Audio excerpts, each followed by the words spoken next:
At para naman sa balita sa mundo ng sports, alamin natin ang balita tungkol sa isang batang atleta na nagbigay ng inspirasyon sa palarong pambansa mula kay Marion Pansod.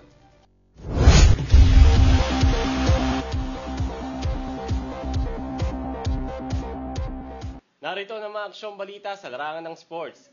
Di matutumbasan ng mga medalya ang nagbigay nilang inspirasyon sa mga batang manlalaro sa palarong pambansa. Mula sa South Sergeant si Jeremy Malinog at Central Visayas naman si Isha Parase. Sila nakatanggap ng most inspiring story sa natapos na palarong pambansa 2024. Si Jeremy ay isang grade 10 working scholar mula sa Quiaje Integrated School, isang paaralan sa Sarangani. Ang unang atleta na nagmula sa Bilaan Indigenous Cultural Community na bumibilang sa Region 12 sa palaro. Ang pagsali niya sa walkathon ay nagbigay inspirasyon para sa mga susunod na atletang mula sa katutubo.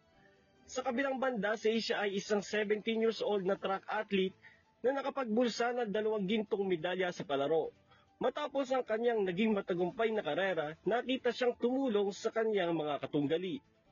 At yan ang mga aksyong balita sa larangan ng sports. Ako si Marion Pansoy. Balik sa inyo, Henry at Vanessa.